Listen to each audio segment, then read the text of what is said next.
تیرا رب جس کے لیے چاہتا ہے رزق کشادہ کرتا ہے اور جس کے لیے چاہتا ہے تنگ کر دیتا ہے۔ وہ اپنے بندوں کے حال سے باخبر ہے اور انہیں دیکھ رہا ہے۔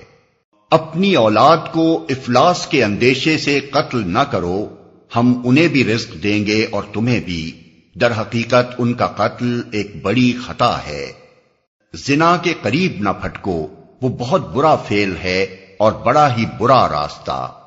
قتل نفس کا ارتکاب نہ کرو جسے اللہ نے حرام کیا ہے مگر حق کے ساتھ، اور جو شخص مظلومانہ قتل کیا گیا ہو اس کے ولی کو ہم نے قصاص کے مطالبے کا حق عطا کیا ہے، پس چاہیے کہ وہ قتل میں حد سے نہ گزرے، اس کی مدد کی جائے گی۔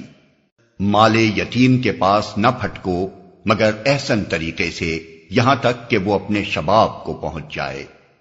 عہد کی پابندی کرو، بے شک عہد کے بارے میں تم کو جواب دہی کرنی ہوگی۔ پیمانے سے دو تو پورا بھر کر دو، اور تولو تو ٹھیک ترازو سے تولو، یہ اچھا طریقہ ہے اور بلحاظ انجام بھی یہی بہتر ہے۔